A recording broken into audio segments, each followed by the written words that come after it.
Les routiers sont toujours aussi sympas avec Sébastien Ponchelet. Allez, on va retrouver un nouvel invité tout de suite et je vous rappelle que pour m'écrire directement dans ce studio, c'est radio177.fr quand vous êtes à l'arrêt. Vous cliquez sur la bulle bleue Messenger et sur message à l'antenne et vous pouvez me dire si vous avez passé votre permis poids lourd à l'armée, comment ça s'est passé, si ça a été une belle expérience pour vous, si c'est ce qui a d'ailleurs maintenu votre volonté de rester conducteur routier. On continue d'en parler ensemble. Radio177.fr quand vous êtes à l'arrêt.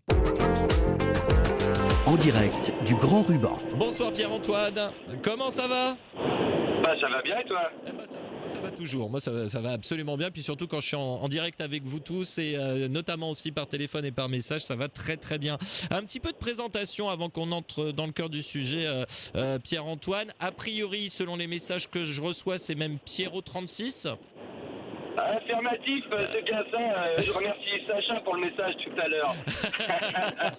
Voilà, si j'ai bien compris l'histoire. Donc Pierrot36, où est-ce qu'on peut te croiser ? Sur quelle route ? Tu viens d'où ? Tu vas où ? On veut tout savoir.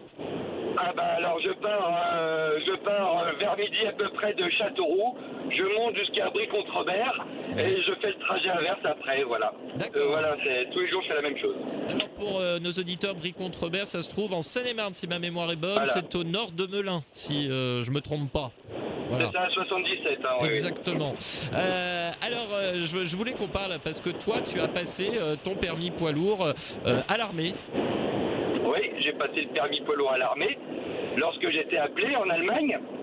Et après, donc j'ai été appelé, j'ai fait un volontariat service long où là j'avais négocié le SPL, mais après je me suis engagé, donc je me suis engagé au 517e régiment du train et là je faisais du transport logistique. Ouais. Alors, c'était quand ça ? Mon service c'était en 1990, on m'a emmené à 92 et après j'ai été dans l'armée jusqu'en 2008. Ah oui, d'accord. Et c'est pas impossible que tu aies fait, alors avec cette année d'écart pour la date d'arrivée, si je me trompe pas, c'est pas impossible que tu aies été dans le même secteur que notre précédent invité, Xavier, qui nous parlait du régiment du train en Allemagne aussi. Ouais, ça se peut, c'est marrant parce que moi aussi j'étais pâtissier et moi aussi j'étais allergique à la farine, alors c'est vraiment drôle quoi. Vous êtes combien dans ce cas-là ? Parce que dites-le moi tous tout de suite, parce que si c'est la farine qui a fait que vous avez passé le permis. Et je suis du mois de septembre comme lui, et j'avais devancé la pêche, je suis parti en décembre comme lui. C'était marrant d'entendre ça. Oui. Ah, c'est assez marrant ça comme coïncidence quand même. En plus, vous connaissez pas, hein, il me semble non, bien. Je sais pas. Voilà, vous connaissez pas. Alors pourquoi tu as décidé de rester dans l'armée comme ça et de t'engager ? Parce que je me suis engagé parce que je me suis bien trouvé dans mes baskets dans ce boulot-là à l'armée. On m'a fait confiance et tout, puis c'était bien. Et à 18 ans, j'étais tout de suite autonome, quoi. Donc c'était vraiment...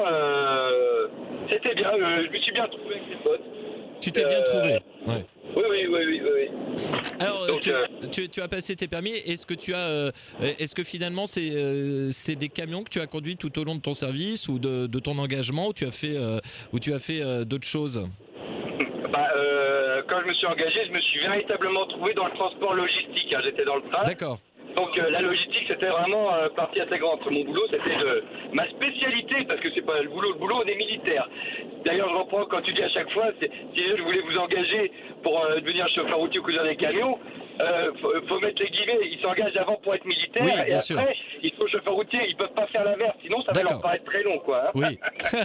Non mais c'est bien de remettre les points sur les i et les barres sur les t, parce que moi, c'est ce que je disais en début d'émission, moi j'ai pas fait, voilà, malheureusement on peut le dire comme ça, j'ai pas fait le service militaire, ce qui semble dire que beaucoup disent qu'il faudrait que certains y passent, mais bon, mais c'est bien de remettre les choses dans le contexte, elle est faite aussi pour ça, de cette émission, pour mettre les choses au clair. Alors justement, toi t'es parti en opération aussi, peut-être en opération extérieure, je sais pas si t'as le droit d'en parler, maintenant que t'es civil, t'as peut-être le droit d'en parler. Bon, je vais pas m'étendre, mais j'ai fait 9 opérations extérieures. Hein. Je suis allé 5 fois en Bosnie, 2 fois au Kosovo et 2 fois en Côte d'Ivoire. D'accord. Voilà. Donc Bosnie, on est dans les années 90, le Kosovo, fin des années 95-96, le premier mandat OTAN pour être précis. Oui. Le premier mandat OTAN, j'étais pas sur l'ONU, c'était le premier mandat OTAN, Et puis voilà. Et au volant des camions, je te repose un peu la même question que j'ai posée à notre premier invité tout à l'heure. Là, quand tu es en opération extérieure, on ne doit pas se sentir tranquille au volant du camion, non? Le premier mandat, quand on est jeune engagé et qu'on se retrouve dans cette situation-là, on découvre. Donc oui, il y a un certain stress, on y pense. Mais à l'armée, contrairement au civil, on est préparé aux événements, on s'entraîne, on se forme, on drille, on répète, on recommence. Comme on dit, entraînement difficile, guerre facile. Et donc, alors il y a toujours la découverte, mais après, on prend le pli, quoi. Donc, même si des fois c'est plus délicat, des fois des moments de stress et tout ça, mais c'est la mission qui passe avant et on réfléchit après, voilà.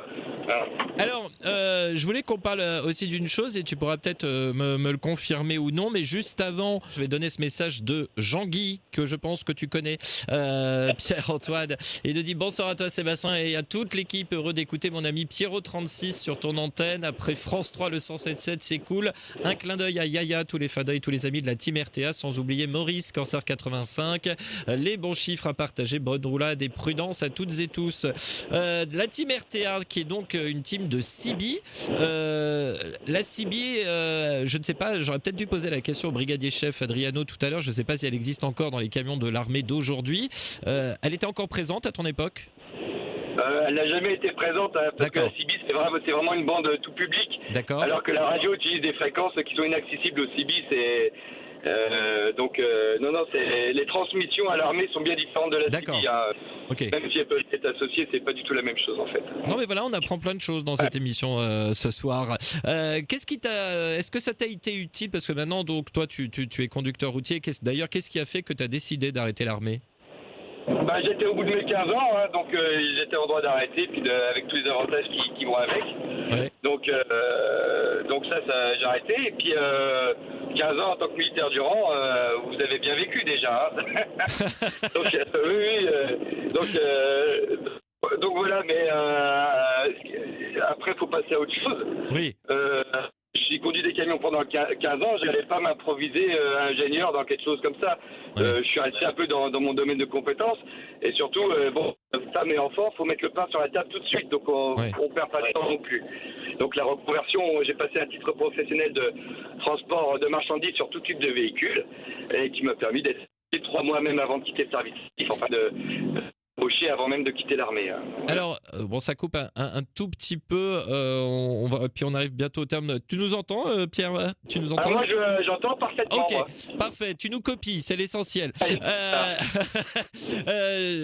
J'en parlais tout à l'heure avec le brigadier chef, mais là, tu as une comparaison possible. L'éloignement familial, est-ce qu'il était plus dur au moment de l'armée ou dans le moment du civil ? Il est différent. Ouais. Et c'est pas évident dans les deux cas, mais il est différent. L'éloignement dans l'armée, on est loin, mais on est en groupe, on est dans la mission. Alors que dans le civil, vous êtes seul dans votre cabine malgré tout. Ouais. Et quand il y a des problèmes, vous êtes seul aussi. C'est là aussi que c'est plus difficile. À l'armée, c'est toujours un travail d'équipe avant tout. Ouais. Donc on n'est jamais confronté vraiment soi-même tout seul à un problème. On le résout en équipe, ce qui n'est pas le cas dans le civil. Hein. Et c'est ce qui te manque un petit peu, tiens, justement ? Oui, ça manque, oui, cet esprit. Au début, c'est dur, après on s'y fait, mais au début, c'est vrai que c'est dur, quand même, faut dire. Tu ne regrettes pas de toute cette période militaire ? Je ne regrette pas une seconde, surtout je garde le pied parce que maintenant je suis vice-président de l'UNC Châteauroux-Déol, une association d'anciens combattants. Donc on a toujours le pied dedans et on est toujours avec les potes qui ont quitté le service aussi.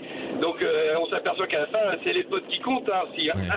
Écoute, rappelle-nous le nom de l'association. L'Union nationale des combattants, et c'est la section Châteauroux-Déol. Châteauroux-Déol, tiens, je crois qu'il y a un grand restaurant dans ce coin-là en plus. Oui, l'escale, oui. Très connu de nos amis conducteurs routiers. Tu me permets en plus une belle transition parce qu'on parlera justement aussi d'une association dans quelques instants. Et juste avant qu'on ne se laisse, il y a Xavier qui nous dit, l'invité juste avant, qu'il était au 512e régiment de train à Bitburg. À Bitch, moi j'étais pas du tout, moi j'étais à Berlin, mais on a eu le même parcours au départ, c'est sûr. Et voilà. Allez, en quelques secondes, un petit coucou à faire passer avant qu'on se laisse. Oui, un gros bonjour à toute la team team RTA, à Adjé, le patron, et puis la bise à mon ami Jean-Guy, bien évidemment, et les amitiés à mon ami Sacha aussi.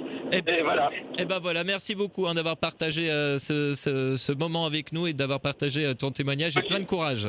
C'est moi qui te remercie. Bonne soirée à tout le monde. Bonne soirée. Les routiers sont toujours aussi sympas avec Sébastien Ponchelet.